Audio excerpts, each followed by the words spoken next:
In the vibrant, ambitious heart of Lagos, a city where fortunes are made and lost in a day, lived Kola Adebayo, a self-made billionaire with a reputation as sharp as his business suits.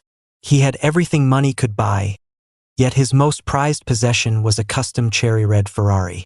Across town, Omotola reigned as Nollywood's queen, a woman of grace, intelligence, and captivating beauty. Their worlds were destined to collide at a glittering charity gala, where Kola, in a moment of audacious bravado, would propose a wager that would change both their lives forever. A bet of his beloved Ferrari for a single kiss. Hello, bestie. Please stay with me as I unfold this interesting romantic story. If you enjoy the story, please support us by subscribing to this channel and hit the notification button for more. Thank you. Grab your popcorn, sit back, relax, and enjoy this story. The humid air of Lagos, thick with the scent of expensive perfume and the promise of rain, was a fitting prelude to the night's events. Inside the grand ball hall, a symphony of opulence unfolded. Chandeliers, dripping with crystal, cast a golden glow over a sea of designer gowns and bespoke suits. This was the annual Hope for Tomorrow Charity Gala, an event where the city's most influential came to see and be seen, to bid on lavish auction items, and to network beneath a shimmering veil of philanthropy. At the heart of it all stood Kola Adebayo. In his late 30s, Kola was a titan in the Nigerian business world, a man whose success was as undeniable as the sharp cut of his custom tuxedo. His empire, built from a single ambitious idea, now spanned tech innovation and soaring real estate developments. But tonight, his mind wasn't on quarterly reports or future acquisitions. He was a spectator, a discerning one, observing the ebb and flow of the high-powered crowd. His most loyal companion, his cherry-red Ferrari, sat silently in the parking lot, a testament to his relentless drive and a symbol of a life lived without limits. He had earned every luxurious curve of that car, every bit of its throaty roar. It was a part of his identity. Then his eyes settled on her. Across the vast ballroom, amidst the glittering throngs, stood Omotola. The name itself was a whisper of star power. She wasn't just a Nollywood actress. She was a cultural icon, a woman whose face graced billboards and magazine covers with equal measure of grace and charisma. Tonight, she was a vision in a deep emerald dress that seemed to catch the light with every subtle movement. But it wasn't the dress or her striking beauty that held him spellbound. It was her laugh, a genuine, unrestrained sound that floated above the din, a melody of pure joy. It was a laugh that hinted at a person who was unburdened by her fame, a woman who was truly and deeply present in the moment.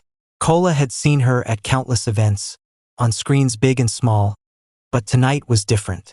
He felt an undeniable magnetic pull.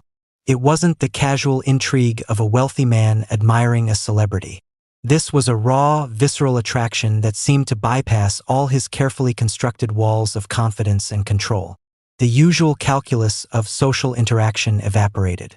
He wasn't thinking about his reputation or the power of his name. He was thinking only of her, of that laugh, of the captivating glint in her eyes. A reckless, exhilarating thought took hold of him. He had everything money could buy, but what did he truly desire in this moment? A risk, an audacious gamble. With a determined glint in his eyes, a glint that had closed countless deals and built his empire, Kola Adebayo began to make his way across the crowded ballroom. He was no longer just a spectator. He was a man with a singular, magnificent purpose, and he was about to make the most foolish, and perhaps the most important decision of his life. Kola navigated the crowded ballroom with the practiced ease of a man who owned the space, even if he didn't own the building itself. The air grew thicker with the scent of lilies and the sharp tang of expensive whiskey as he approached Omotola's table. She was surrounded by a small circle of fellow celebrities and industry veterans, their animated conversation a testament to her magnetic personality.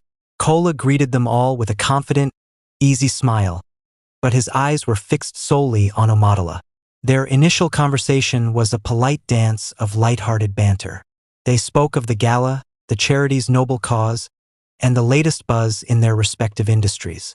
Yet, beneath the surface of their words, an electric current hummed. Cola felt an uncharacteristic tremor of excitement. This wasn't a business negotiation. It was something far more unpredictable. He saw the same spark of curiosity in her eyes as she listened, a sign that she, too, sensed that this conversation was veering off its predictable path. As the chatter around them softened, Cola seized the moment. He leaned in slightly, his voice dropping to a low, intimate rumble that was meant for her ears alone, yet managed to capture the attention of those nearby. "Omadala," he began, his tone a mix of charming confidence and something surprisingly genuine. "I find myself utterly captivated by your presence tonight. More than that, I find myself in a state of reckless admiration." Omadala's smile was polite but guarded. She had heard every line in the book. "Mr. Adebayo," she replied, her voice smooth as silk, "your compliments are as renowned as your business acumen, but I suspect they come with a price." Cola's grin widened, a genuine, boyish flash of a smile that was rarely seen in the boardroom. "Perhaps, but my admiration tonight is profound. So profound, in fact, that it compels me to make a rather unconventional proposition." He paused, letting the weight of his words settle. His gaze was unwavering, a clear challenge. "I'll bet you my Ferrari," he declared, the words hanging in the sudden, stunned silence that fell over their corner of the ballroom. "For a single kiss." A gasp rippled through the small group. Ferrari. Not just any car, but the sleek, red marvel that had become a legend in Lagos, a symbol of Cola's singular success. To offer it up so casually for a fleeting moment was an act of pure, unadulterated bravado. Omadala's perfectly sculpted eyebrow rose, and a flicker of genuine surprise crossed her face before her composure returned. She looked at him, not with flirtation, but with a keen, analytical gaze. She was weighing the man against the offer. "Mr. Adebayo," she said, her voice steady and laced with a playful challenge, "your offer is certainly memorable, but I must admit, the stakes seem rather disproportionate. A kiss for a car of that caliber? What a foolish bet." "Ah, but a kiss from you, Omadala," Cola countered, his voice a little softer, a little more sincere, "is hardly a trivial prize. It's a symbol, perhaps a foolish one, of the value I place on this moment. And besides," he added, his eyes locking with hers in a way that erased the rest of the world, "I'm not betting against you. I'm betting on the chance to win a moment with a woman who has captivated everyone." A flicker of something unreadable crossed Omadala's face, a mix of appreciation for his boldness and a wary respect for his confidence. She was int. A stunned silence followed Cola's brazen declaration. The small group around them was frozen, their champagne glasses halfway to their lips, their eyes wide with disbelief. A bet involving a legendary car and the reigning queen of Nollywood. It was the stuff of Lagos folklore. The whispers began almost immediately, a low, buzzing murmur that spread like wildfire through the ballroom. Omadala could feel their eyes on her, a thousand silent questions hanging in the air. Was she going to be embarrassed? Was he a fool? Was this a genuine act of desire or a rich man's game? Omadala, however, did not flinch. She leaned back in her chair, a thoughtful, almost calculating expression replacing the easy smile she wore for the cameras. She was a woman who had spent a decade building an empire of her own, a reputation of grace and intelligence that extended far beyond her on-screen presence. She had learned to read people, to see past the flashy gestures to the intentions that lay beneath. And right now she was studying Cola. He wasn't smirking with arrogant confidence. His eyes held a disarming mixture of boldness and a genuine, almost vulnerable earnestness. "Mr. Adebayo," she finally said, her voice steady and deliberate, "your offer is certainly memorable, but I must admit, the stakes seem rather disproportionate. A kiss for a car of that caliber? I'm afraid that's a bet no sane person would take." She let the last words hang in the air, a gentle challenge. Cola, a man used to getting what he wanted, met her gaze with a quiet intensity. He saw that she wasn't impressed by the car. She was evaluating the man behind the offer. "Ah, but I'm not sane when it comes to things I truly desire," he countered, his voice a low rumble. He wasn't just talking about a fleeting kiss anymore, he was talking about her. And besides, what's a car to a man who has everything, when he's offered the chance to win a moment with a woman who has captivated everyone? He gave a small, genuine shrug. The car is simply the most valuable thing I have to prove the depth of my interest. Omadola's heart fluttered, a reaction she immediately suppressed. This was a new tactic, a new game. He was turning her logic on its head, using her own skepticism to draw her in.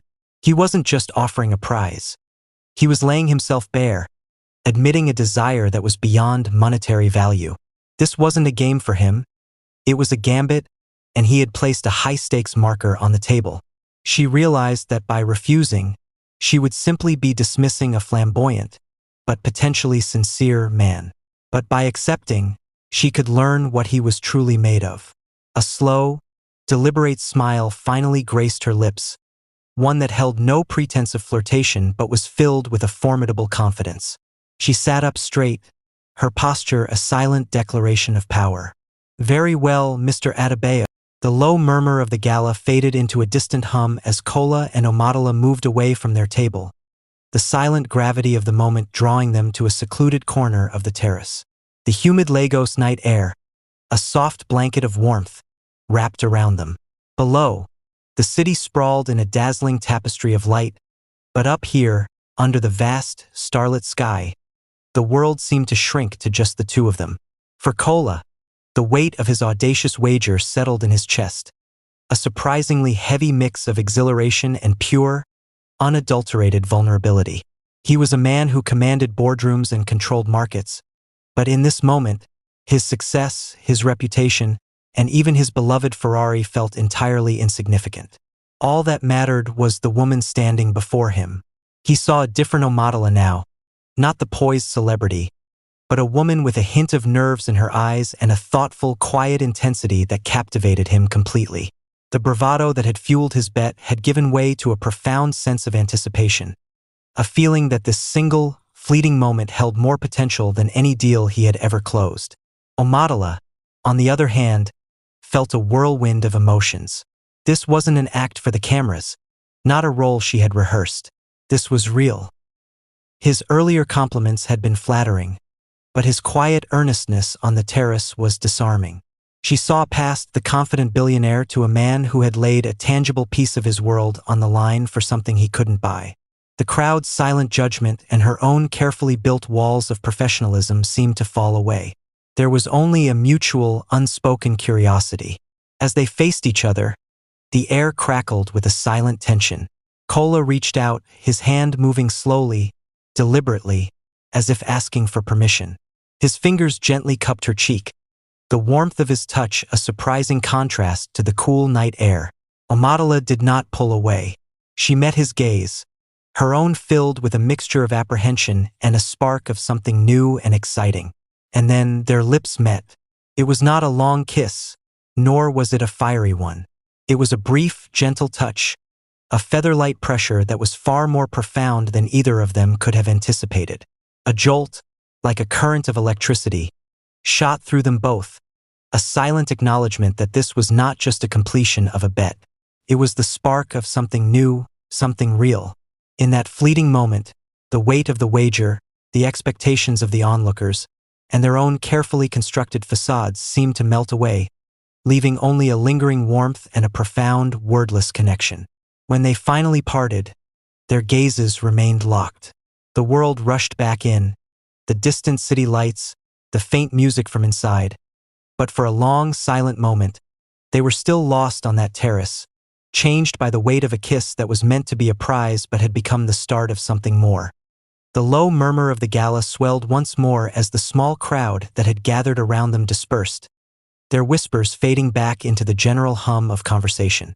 Left alone on the terrace, Kola and Omadola stood in a charged silence, the city lights below them seeming to blur.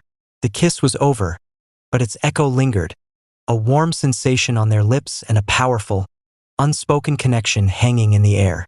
Kola was the first to break the spell.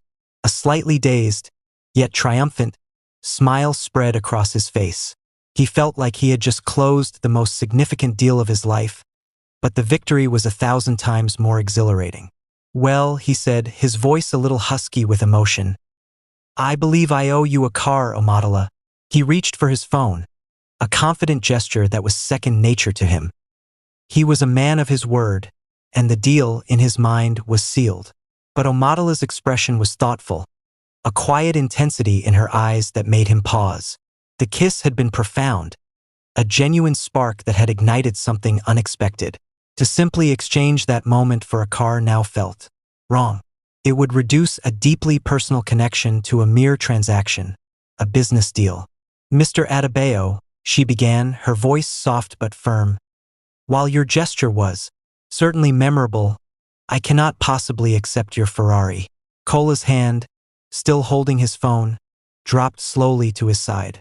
His smile faltered, replaced by a look of genuine confusion. But a bet is a bet, is it not? He asked, a hint of desperation creeping into his voice. The Ferrari wasn't just a car. It was the symbol of his win, the proof of his audacity.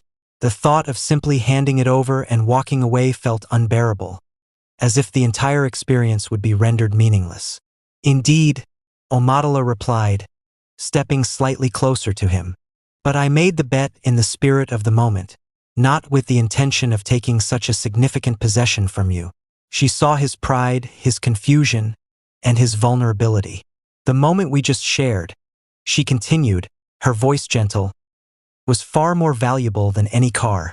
To accept it now would cheapen it, turn it into a prize instead of connection. She was fighting to preserve the integrity of that moment, to elevate it beyond the foolish wager they had made. Cola looked at her, truly looked at her, and the gravity of her words hit him. He had been so focused on winning the bet that he hadn't considered the emotional cost of his victory. The Ferrari, the very thing he had risked, now seemed to stand as a monument to his ego, a barrier between them. He realized with a jolt that he didn't want a prize. He wanted her. So, what happens now? He asked, the confidence from earlier completely gone. Omadala offered a small, knowing smile, a glimmer of a mischievous challenge in her eyes. Perhaps, she said, her voice laced with a newfound intimacy. There is another way to settle this wager, a different kind of payment. The bold billionaire who had risked his most prized possession for a kiss was now completely at the mercy of the woman who had won his heart. Cola stood on the terrace, utterly captivated by Omadala's proposition. The chaos of the gala seemed to fade into a distant hum as he processed her words. A different kind of payment. This was a language he was fluent in, the language of negotiation, of value, of a trade. But this was unlike any deal he had ever brokered.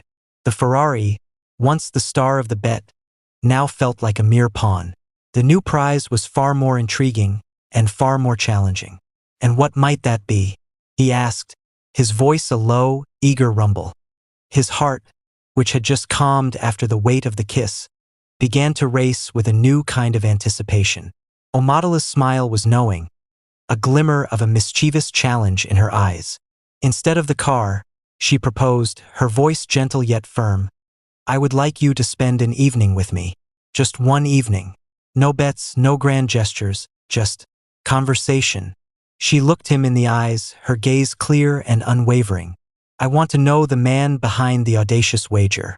The man who is willing to risk so much for a fleeting moment. I need to know if you are a man of substance, or simply a man of spectacular whims. Cola was taken aback. He was a master of his own narrative, a man who controlled his public image with an iron will. His audacious wager was a part of that image. But Omadala wasn't asking for the persona. She was asking for the man beneath the veneer of wealth and power. This payment was far more personal than any car. It required him to be vulnerable, to lay his true self on the line. It was a new kind of bet, and the stakes were higher than the Ferrari could ever have been. A slow, genuine smile spread across his face. He realized this wasn't a punishment. It was a gift. She wasn't taking from him. She was offering him a chance to earn something truly priceless. An evening with you, Omadala? He repeated, the thought of it filling him with a warmth that no amount of champagne could replicate. That is a wager I accept with far more enthusiasm than the first. Good, she said, her own smile blooming with a quiet sense of victory. Then consider the Ferrari safe. For now, perhaps by the end of our evening we can decide on a more suitable prize. She had won the game, but instead of taking the trophy, she had chosen to extend the game, making him want to win her heart, not just a car. As they joined the gala, the air between them had shifted. The playful antagonism of the bet had been replaced by a burgeoning curiosity, a sense that something significant and beautifully unpredictable had just begun. The following week, the Lagos air was still thick with the memory of rain as Kola and Omotola met for their agreed-upon evening. Kola had chosen a quiet, elegant restaurant perched high above the glittering expanse of the Lagos Lagoon. The space was a stark contrast to the boisterous gala, with soft lighting and the gentle clinking of silverware providing a backdrop to the hushed conversations. Kola, usually the picture of unflappable confidence, felt a surprising tremor of nerves. He was accustomed to commanding a room, but here, he was simply a man hoping to make a good impression on a woman who was a far more intriguing prize than any he had ever pursued. When Omotola arrived, she was not in the glamorous, red carpet attire he was used to seeing. She wore a simple, yet stunning, dress that was a testament to her natural beauty. Her hair styled in a way that felt more intimate and less performed. Her presence was a calming force, and as they sat down, the initial tension began to melt away. He began by telling her about his journey, not just the headline-grabbing successes, but the long, grinding hours in the early days, the loneliness that often accompanied his ambitions, and the fear of failure that had driven him to build his empire. He spoke with a raw honesty that surprised even himself, revealing vulnerabilities he rarely showed to anyone. Omotola listened intently, her eyes never leaving his face. She, in turn, opened up about her life behind the scenes. She spoke of her deep passion for acting as a craft, not just a pathway to fame, and her commitment to her philanthropic work, particularly with young girls. She also confessed to the immense pressure of maintaining a perfect public image and the constant, suffocating scrutiny that came with it. Sometimes, she admitted, her voice soft, "I just want to be seen as me, not as Omotola, the actress." It was in these shared confessions that they discovered an unexpected harmony. They found a mutual respect for the relentless hard work that had defined both their careers. They discovered a shared love for Nigerian art, a similar dark sense of humor, and a surprising, almost instant, comfort in each other's silence. The hours flew by. They moved from formal conversation to light-hearted banter, and with each passing moment, the formality of Mr. Adebayo and Omotola began to feel like a distant memory. As the evening drew to a close, they walked out onto the balcony, the night breeze a welcome contrast to the warmth of the restaurant. As they looked out at the city lights, Kola realized the magnitude of what had just happened. This wasn't just a date. This was a glimpse into the soul of a woman who was everything he had hoped she would be, and more. For Omotola, the night had answered her question. The man behind the audacious bet was not a man of spectacular whims. He was a man of substance, and the connection they had forged was worth more than 1,000 Ferraris. The morning after their enchanting evening, the Lagos social scene was abuzz with a new, sensational story. The story of Kola's audacious Ferrari bet had leaked, and the tabloids, like vultures sensing fresh meat, were in a frenzy. The headlines screamed with a mix of scandal and romance. Billionaire's audacious bet. Kola Adebayo wagers Ferrari for a kiss from Nollywood queen. Another blared, "Is it love or a PR stunt?" Kola and Omotola spark romance rumors. Social media was a wildfire of speculation, with anonymous blogs dissecting every detail of the gala, the kiss, and their subsequent private meeting. For Omotola, who had built her career on a foundation of grace and carefully managed public appearances, the media frenzy was a jarring intrusion. She was accustomed to the constant scrutiny, but this felt different. The connection she had felt with Kola was raw and real, and to have it immediately twisted into gossip and sensational headlines felt like a violation. It ignited a familiar frustration within her, the struggle to have a genuine life outside the relentless glare of the spotlight. She worried that the public narrative would overshadow the nascent, beautiful thing they were building. Kola, on the other hand, found himself in a new kind of spotlight. He was a business magnate, and while the media often covered his deals and ventures, his personal life had always remained fiercely private. He was infuriated by the invasive nature of the headlines, particularly the way they cheapened the moment he now held so dear. His protective instincts, dormant for years, flared up. He wanted to shield Omotola from the noise, to defend the integrity of their connection from the prying eyes of a world that didn't understand it. Despite the relentless buzz, they continued to see each other. They made a conscious decision to ignore the gossip, to turn off the noise and focus on what mattered most: their growing bond. They went on discreet dates, choosing secluded restaurants and private art exhibitions. One afternoon, while they were enjoying a quiet lunch, Cola picked up a magazine with a picture of them on the cover. He simply chuckled, folded it, and placed it under the table, his message clear. "Let them talk," he said, his hand gently covering hers. "We know what's real." This external pressure, rather than tearing them apart, acted as an unexpected catalyst.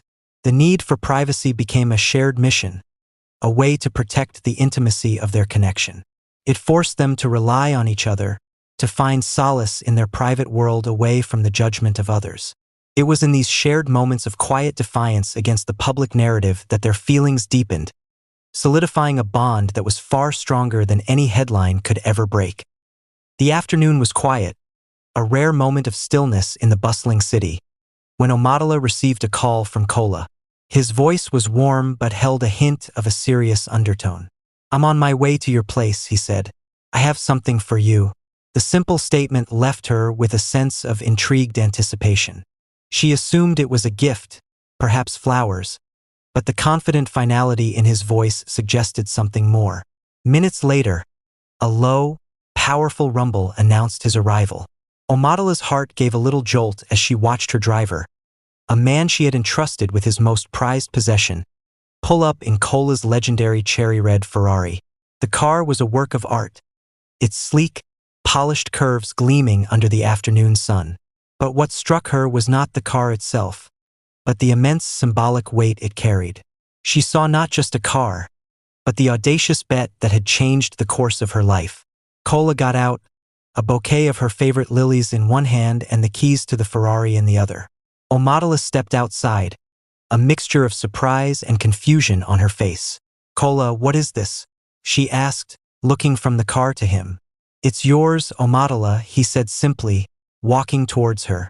"You won the bet fair and square. I am a man of my word." He extended the keys, his gaze filled with a mixture of pride and sincerity. "And while our subsequent prize has been far more rewarding than a car, I feel I need to honor our initial agreement." Omotola's hand hovered in the air. "Cola, I told you I don't want your car." That moment meant more to me than any object. Cola's smile was gentle. He saw the integrity in her eyes, the very thing that had captivated him from the start.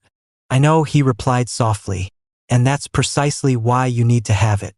Not because of the bet, but as a symbol of the unexpected beginning of something truly special between us." He continued, his voice earnest and full of emotion. "Think of it not as a prize, but as a reminder of the night we met, the night a foolish wager led me to the most extraordinary woman I have ever known. It's a down payment, Omotola, a down payment on my heart, and I want to spend my life paying the rest."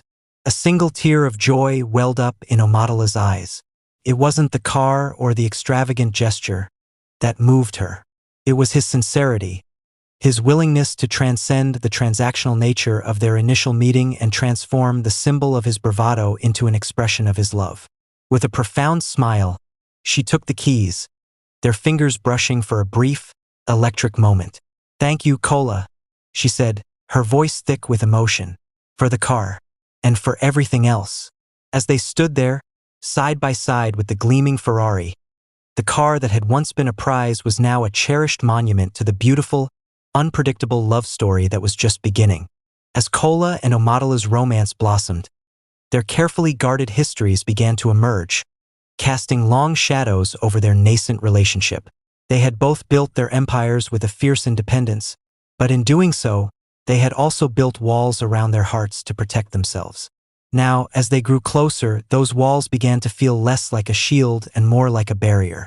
Cola, the man who had bet his prized Ferrari on a whim, was, in reality, deeply cautious about matters of the heart. Years ago, a betrayal by a trusted partner, both in business and in love, had left a deep scar. The woman had been more interested in his growing fortune than in him, and the experience had hardened him, teaching him to view affection with a cynical eye. He had built his world on a foundation of control and logic, and he struggled with the unpredictable, vulnerable nature of genuine love. He often found himself holding back, his past fears whispering doubts about Omadola's true intentions, even though his heart told him otherwise. He feared that one day, she too might see him as a symbol of wealth, rather than the man he was. Omadola carried her own set of scars. The constant glare of fame had made her wary of every new person who entered her life. She had endured countless advances from men who saw her as an accessory to their own status, a glamorous prize to be paraded in front of their peers.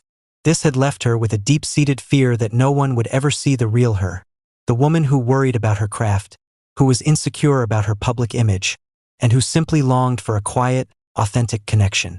The more she fell for Cola, the more her old anxieties surfaced, making her question the sincerity of his grand gestures and the depth of his feelings. These unseen shadows began to manifest in subtle ways. A moment of silence from Cola might be interpreted by Omadola as a sign of his emotional withdrawal. A moment of hesitation from her might be seen by him as a test of his patience. They were communicating from a place of love, but their past hurts often filtered their words, creating small misunderstandings that felt much larger than they were. One evening, after a particularly tense silence, Omadola took a deep breath.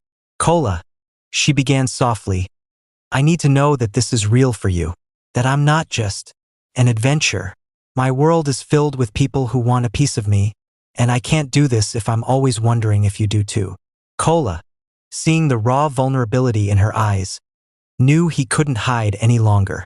He shared the painful story of his past, the betrayal that had made him so guarded.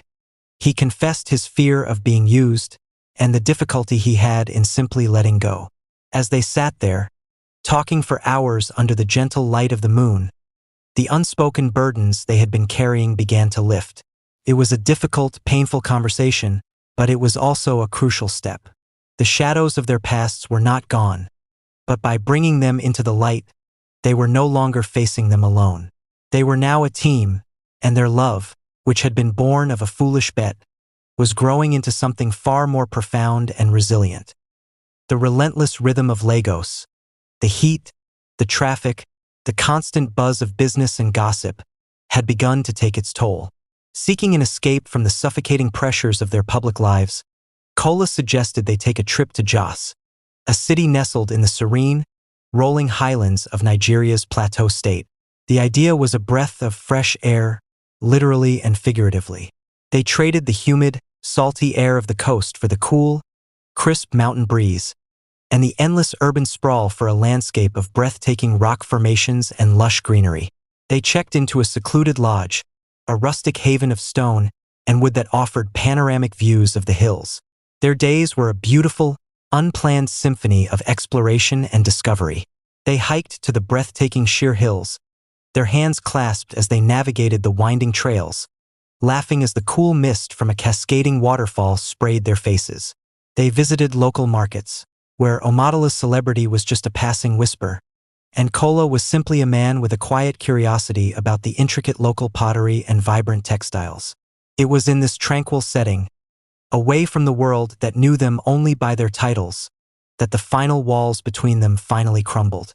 One evening, as they sat by a roaring fireplace, wrapped in warm blankets, their conversation delved into a new, more profound territory. Cola, the CEO who rarely spoke of his fears, confessed his apprehension about the future, about the immense responsibility of his empire and the loneliness that often came with it. Omadola, the poised actress, admitted her own vulnerabilities, speaking of her deepest dreams for a family and a life of her own. A life that was not just a performance for the public. It was a quiet, almost sacred moment. As the firelight danced in their eyes, Omadola took his hand, her touch filled with a gentle reassurance.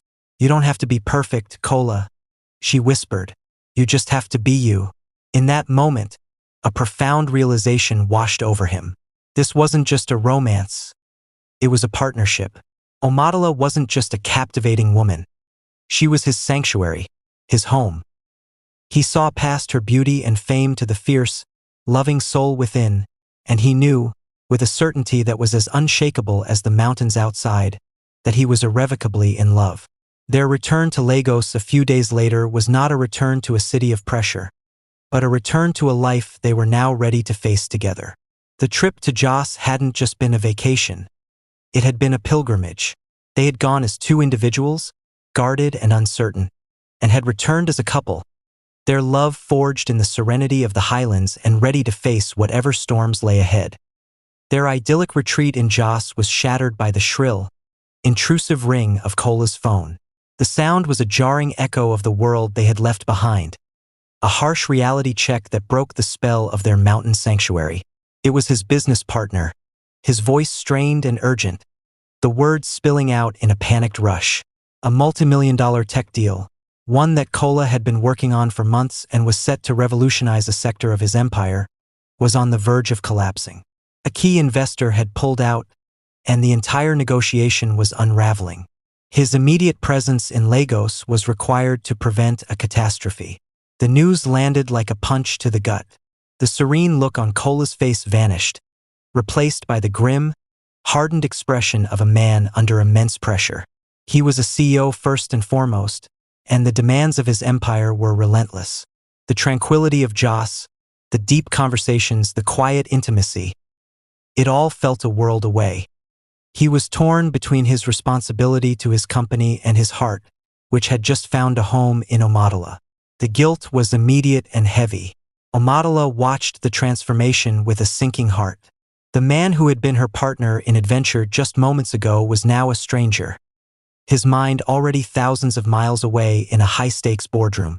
She saw the worry in his eyes, the unspoken fear that this interruption might derail the fragile progress they had made. The journey back to Lagos was silent and tense, the vibrant memories of their trip already fading under the shadow of the looming crisis. Back in the city, the demands on Kola were immediate and all-consuming. He threw himself into salvaging the deal, his days and nights blending into a blur of frantic phone calls, emergency meetings, and complex negotiations.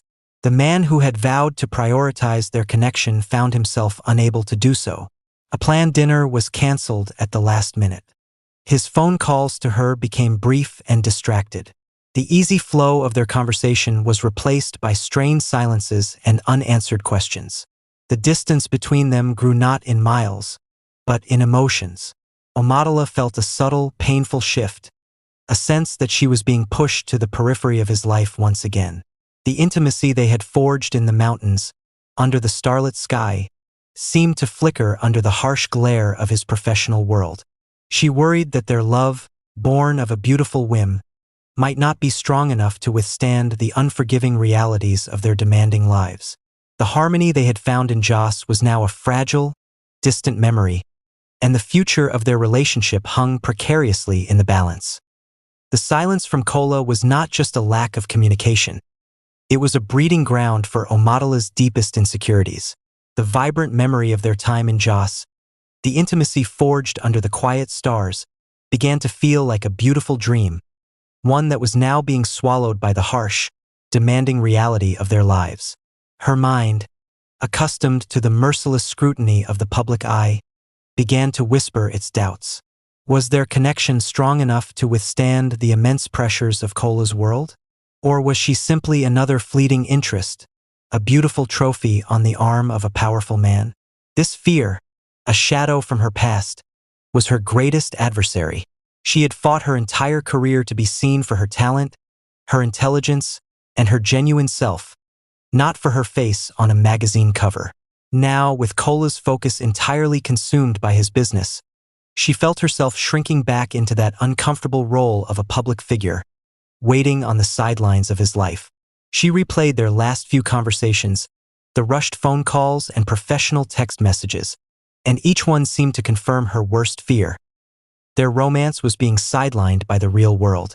The joy and connection she had felt were being slowly eroded by a painful uncertainty. Kola, on the other side of the emotional chasm, was fighting his own battles. His silence wasn't born of indifference, but of a profound sense of overwhelm and an old, familiar fear. He was working around the clock, fueled by caffeine and a relentless will to succeed, but his mind was in a state of torment. He knew Omotola needed him, and his inability to be present for her was a constant, gnawing source of guilt. His past betrayal had taught him that he could not afford to be vulnerable while his empire was under threat. The two worlds, his emotional life and his business life, seemed incompatible. He looked at his empire and wondered if it was a cage he had built for himself, a fortress of success that would forever keep him from a love as pure and genuine as Omotola's. He was tormented by the thought that he was failing her, and in his stress, he simply didn't know how to fix it. Their brief interactions were now fraught with a painful subtext. Omotola would hesitate before calling him, not wanting to be a burden, not wanting to hear the distracted tone in his voice. Kola, exhausted and stressed, would send a concise text message, a professional courtesy that she interpreted as a sign of his growing distance. The emotional chasm was widening with every passing hour. The media, ever ready to capitalize on the smallest sign of trouble, released a new, particularly insidious headline: Billionaire's romance with Nollywood star fizzles amid business crisis. The gossip felt like a cruel confirmation of Omotola's deepest fears. The journey they had started in a moment of reckless abandon was now at a painful crossroads, their beautiful connection under threat from both external pressures and their own internal doubts. Omotola knew in her heart that she couldn't continue in this state of uncertainty. She needed to talk, to fight for their love, or to finally let it go. Overwhelmed and lost in a sea of doubt, Omotola found herself seeking the one place she knew she could find solace: her mother's home. It was a haven of quiet comfort, a world away from the relentless flashbulbs and demanding schedules.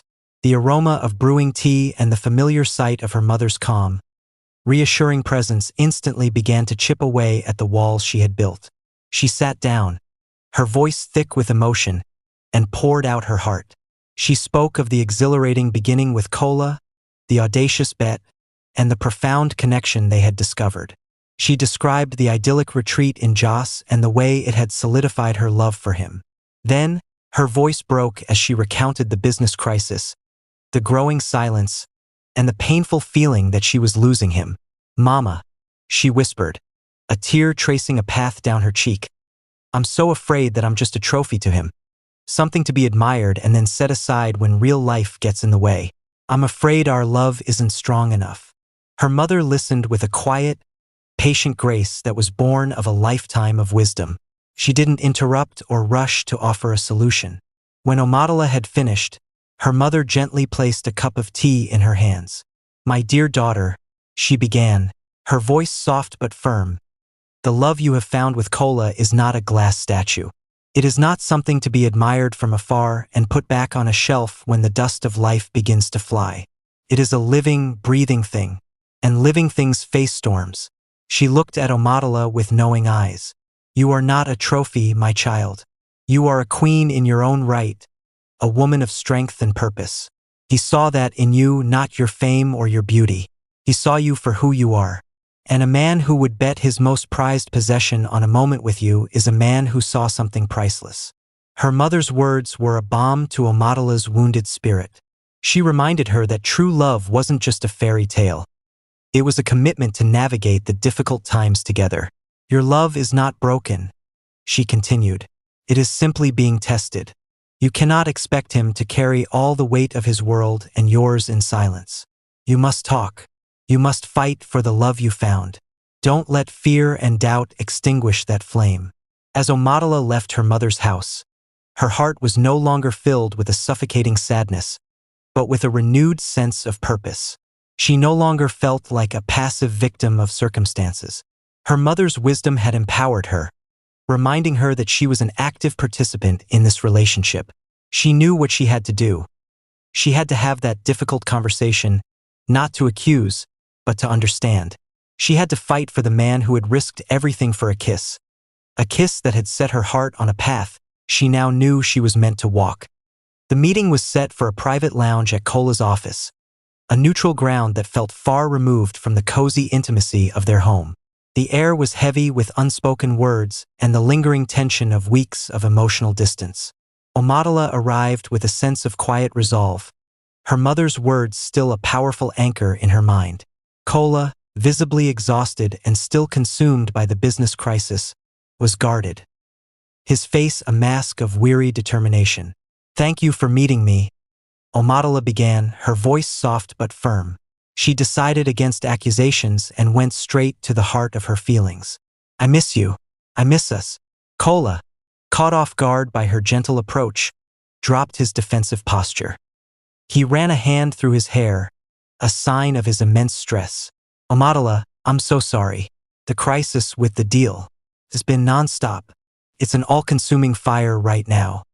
He tried to justify his absence with logistics and finances, but even to his own ears, the words sounded hollow. "I know," she said, her voice filled with a raw honesty that broke through his defenses. "I understand the pressure you're under, but the silence, the distance, has been so hard. I've been so afraid that the beautiful thing we found was just a distraction for you, something to be set aside when the real world demanded your attention." Her eyes, filled with a fragile vulnerability, met his. "I'm so afraid that I'm just a trophy to be admired and not a partner to be trusted with your burdens." Her words landed with a profound impact, shattering the last of Cola's carefully constructed walls. He saw her pain, not as a complaint, but as a genuine plea for reassurance. He saw the depth of her love and the courage it took for her to be so vulnerable. He finally confessed his own struggles, the torrent of fear and guilt that had consumed him for weeks. "Omotola, that is the last thing you are. You're my anchor. My fear wasn't about losing the deal. It was about losing you. My silence was my own failure. I didn't know how to carry the weight of this on my own and still be the man you deserved. I was afraid to fail in both worlds." He rose from his chair, walking over to her and taking her hands in his. "I have never felt this way about anyone. And my biggest regret over these past few weeks is that I didn't lean on you. I should have trusted you with this, with all of it. Because a partner doesn't just celebrate the wins. A partner helps you fight the fires." In that moment, the emotional chasm between them was bridged. They embraced, the physical closeness a powerful testament to their emotional reunion. The difficult conversation had not solved his business problem, but it had saved their relationship. They were no longer two individuals fighting separate battles, but a united front, ready to face the world as a team. The beautiful chaos that was Cola Adebayo's life was still raging, but now, he and Omotola would navigate it together. The difficult conversation was a watershed moment. With the chasm between them finally bridged, a new, more resilient chapter of their love story began. Cola, a man of action, immediately began to prove his words with his deeds. He made a conscious and deliberate effort to create more time for Omotola, not just carving out minutes from his frantic schedule, but dedicating himself to being truly present in their shared moments. He began to delegate more responsibilities at work, trusting his team with the smaller fires so he could focus on the most important one: his relationship. During their dinners, his phone was placed face down and on silent, his full attention focused solely on her. He listened, not just to her words about her day, but to the nuances in her tone, the emotions beneath the surface. Omotola, in turn, blossomed under his renewed attention. She no longer felt like a passive figure waiting for his affection.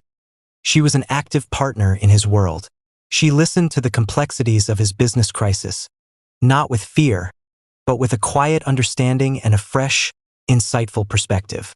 She offered him a listening ear and a calm-sounding board, helping him untangle his thoughts and find new solutions. She became his sanctuary from the high-stakes pressure of his professional life, his home in a world of relentless ambition. Slowly but surely, the spark between them was rekindled. They rediscovered the simple joys that had first drawn them together. They spent a quiet evening cooking a meal together in his kitchen, their laughter filling the space as they playfully argued over the recipe. Another night, They simply sat on the couch, Cola's arm around her, and watched an old Nollywood movie, their silence a comfortable testament to a new, deeper intimacy. Their love was no longer a beautiful, fragile thing born of a foolish bet. It was a strong, enduring force, forged in the fires of adversity and strengthened by honest communication. They had learned to trust each other with their vulnerabilities, to lean on each other for support, and to face their challenges as a united front. The business crisis had not broken them. It had tested them, and in doing so, had proven the depth and resilience of their love. The distance they had once felt was gone, replaced by a profound and unwavering closeness that promised a beautiful and stable future together. Months passed, filled with the quiet joy of a love that had been tested and found to be true. Their relationship, once a whirlwind of public speculation, had settled into a profound and unwavering partnership. One evening, under the pretense of a simple getaway, Cola surprised Omotola with a private trip to a secluded resort overlooking the vast, shimmering expanse of the Atlantic Ocean. As the sun began its slow descent, painting the sky in a breathtaking palette of fiery orange and soft pink, he led her to a private stretch of beach. A beautifully set table for two awaited them, its candles flickering against the encroaching twilight. The only sounds were the gentle lapping of waves against the shore and the quiet hum of their hearts. Over a delicious meal, they reminisced about their journey, the audacity of the initial bet, the vulnerability of their trip to Jos, and the resilience they had found in the wake of his business crisis. With the last of the sunlight fading, Cola took Omotola's hand and led her to the water's edge.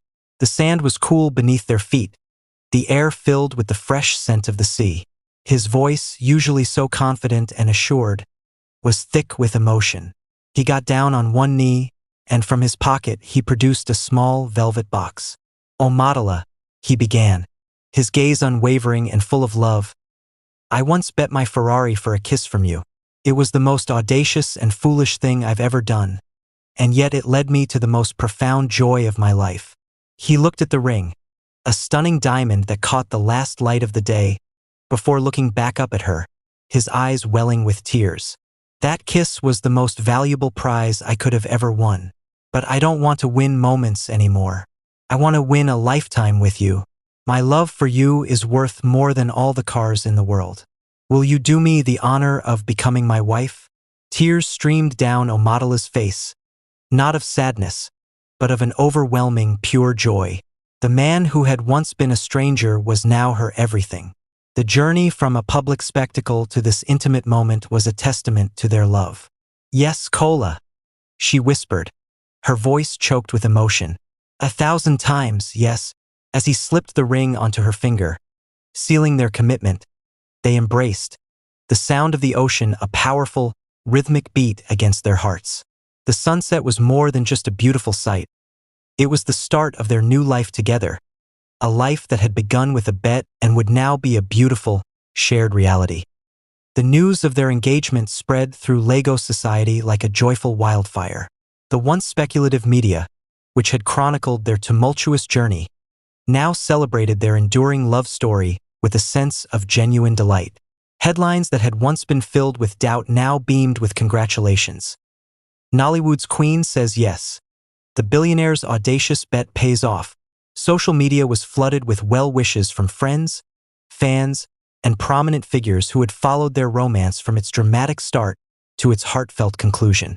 Their story had transcended celebrity gossip and become a modern-day fairy tale, a testament to the power of love over skepticism.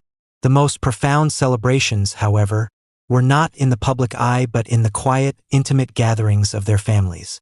Omotola's mother, who had been her anchor during the difficult times, wept tears of pure joy. She welcomed Cola into their family with a warmth that spoke volumes, her eyes filled with gratitude for the man who had brought such profound happiness to her daughter's life. "You are a good man, Cola," she told him, her voice thick with emotion. "You saw the light in my daughter, and you fought for it." Cola's family, initially wary of his high-profile romance, embraced Omotola with open arms. They saw not a celebrity, but the kind, intelligent, and fiercely loyal woman who had brought a new sense of peace and purpose to Cola's life. His father, a man of few words, pulled Omotola aside during a family dinner. "My son has always been a man of ambition," he said with a rare smile. "But you, my dear, have taught him the meaning of a different kind of wealth." They held a series of engagement parties that were a beautiful reflection of their blended worlds. The first was an intimate affair at Omotola's family home, a traditional gathering filled with laughter, blessings from elders, and the deep-rooted customs of their heritage. The second was a lavish, high-profile gala, a nod to their public lives, where the city's elites celebrated their union. Yet, even amidst the glitz and glamour, their love remained the undeniable centerpiece, a beacon of genuine connection that shone brighter than any diamond or spotlight. Their engagement was more than a promise. It was a celebration of two worlds coming together, a confirmation that their love, born of a beautiful whim, was now a beautiful reality. When it came time to plan their wedding, there was only one choice for Kola and Omotola: Jos. The serene highlands, which had served as the backdrop for the most profound turning point in their relationship, would now be the witness to their sacred vows. They envisioned a ceremony that was a true reflection of their love, intimate, elegant, and filled with a quiet beauty that transcended the usual spectacle. The day was perfect. The cool, crisp Jos air carried the sweet scent of wildflowers, and the sky was a brilliant, cloudless blue. The wedding venue was a picturesque garden, nestled between rolling hills and breathtaking rock formations. The decor was understated yet stunning, with white roses, local greenery, and soft fairy lights twinkling among the trees. As guests arrived, they were greeted not just by the beauty of the setting, but by a sense of profound peace and joy that filled the air. Omotola was a vision as she walked down the aisle, her gown a masterpiece of lace and silk that flowed behind her like a whisper. Her eyes, filled with a brilliant, tearful joy, were fixed on Kola, who stood waiting for her, his face a mixture of awe and unwavering love. He saw not just the beautiful woman he was about to marry, but the woman who had captivated him with her wit, challenged him with her integrity, and loved him with her whole heart. Their vows were a beautiful, heartfelt testament to their journey. Kola spoke of the reckless gamble that had led him to her, and the profound wisdom she had taught him about what truly matters in life. Omotola, in turn, spoke of the man who had seen beyond her public persona and into her soul, the man who had shown her that she was worthy of a love that was not just powerful, but gentle and true. As they exchanged rings, a symbol of their eternal commitment, the silence of the highlands was filled with the powerful, unspoken promise of a lifetime together. The priest pronounced them husband and wife, and as Kola leaned in to kiss her, it was not just the end of a ceremony, but the beautiful, joyful culmination of a story that had begun with a kiss and was now a promise for forever. The kiss was met with a roar of applause and celebration from their cherished friends and family. The reception that followed was a joyous affair, a perfect blend of sophisticated elegance and heartfelt celebration. They shared their first dance as a married couple, their movements a graceful testament to the harmony they had found together. The toasts were filled with laughter and tears, with friends and family celebrating not just a couple, but an inspiring love story that had touched them all. As the evening drew to a close, Kola and Omotola, now Mr. and Mrs. Adebayo, stood together, looking out at the beautiful Jos landscape that had witnessed their journey from a chance encounter to an enduring love. After the beautiful serenity of their Jos wedding, Kola and Omotola settled into the rhythm of married life, a dance of two worlds blending into one. Their first few years as a couple were a testament to their commitment. They learned to navigate the delicate balance of their demanding careers, making a conscious effort to prioritize their marriage in a world that was always vying for their attention. They instituted no-phone dinners, moments where the world outside their home was shut out and their focus was solely on each other. Their shared calendars, once a maze of separate engagements, now had shared blocks of time marked simply as us. But their love story was destined to be more than just their own. They decided to use their considerable influence and resources for a shared purpose. Combining Kola's business acumen with Omotola's passion for social change, they launched the Adebayo Foundation, an initiative focused on youth empowerment and education in underserved communities. Kola, the man who had built tech empires, found a new passion in building schools and community centers.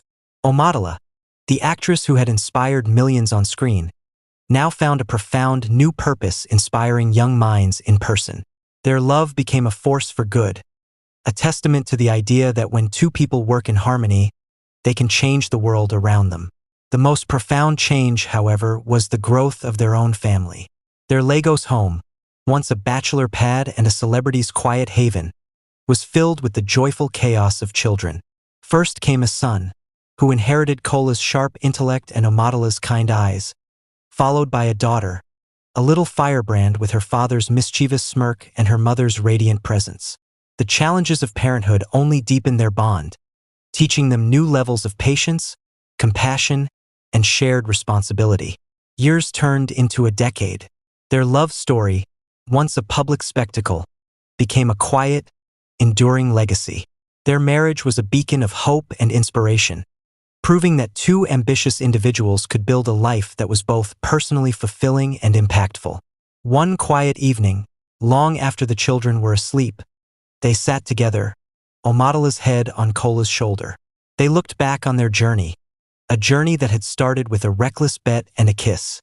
They knew, with a certainty that was as unshakable as the mountains in Jos, that the greatest success of their lives was not their empires or their fame, but the beautiful, unwavering life they had built together. Years passed, filled with the beautiful chaos of family life and the steady rhythm of their careers. The young, whirlwind romantics who had fallen in love amidst a daring bet had matured into a seasoned couple, their love a deep, calm river flowing beneath the surface of their busy lives.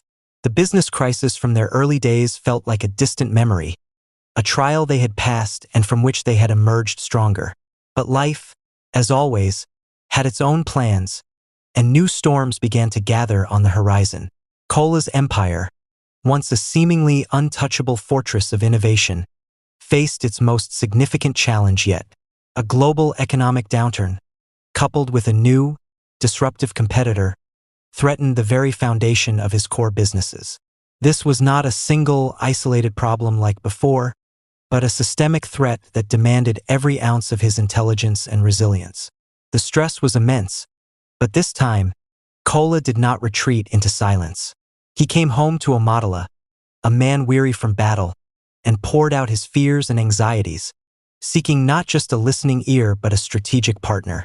At the same time, Omotola was facing her own professional storm.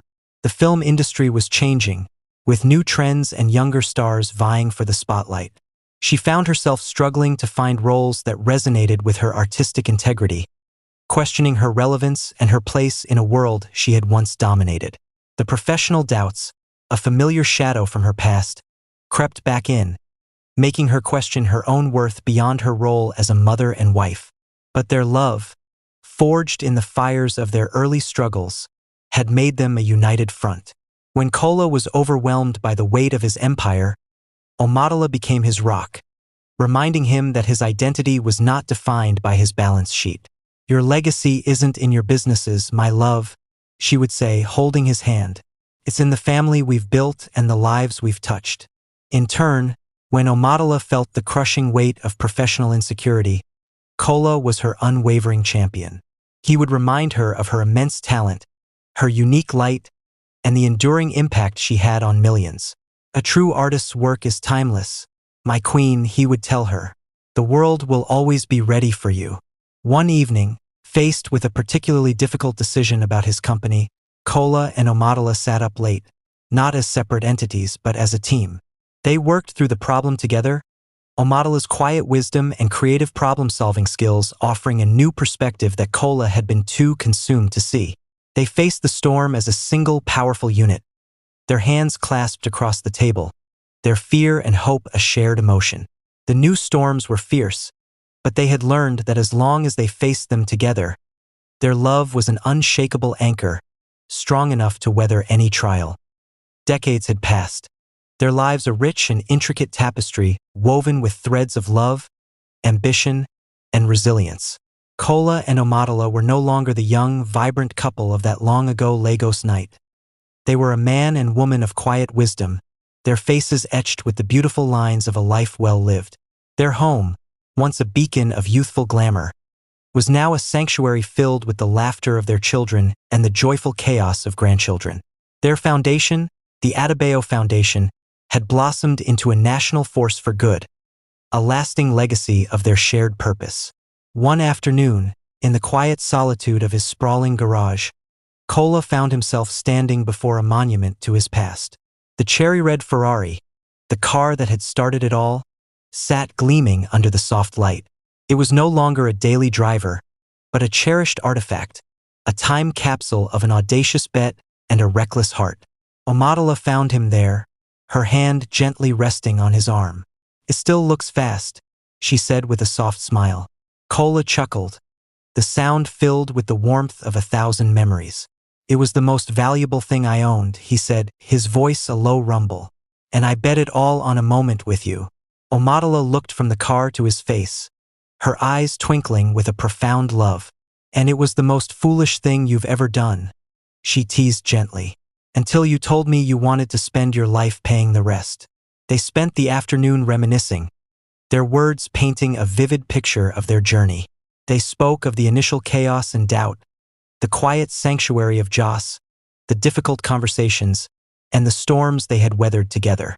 They marveled at how a single, fleeting kiss had set in motion a lifetime of connection, how a prize they had never truly wanted had led them to a love that was priceless. Their story, once a public spectacle, had become a private legend, a beautiful testament to the power of a love that was not built on fame or fortune, but on trust, partnership, and an unwavering commitment to face the world as one. As the sun began to set, casting long golden shadows across the garage, they walked hand in hand back towards their home, their steps a little slower, but their hearts as full as they had ever been. The Ferrari remained in the garage, a silent witness to their unique history. It was a beautiful reminder that the true prize in life isn't found in a grand gesture or a material possession, but in the enduring, everyday magic of a love that stands the test of time.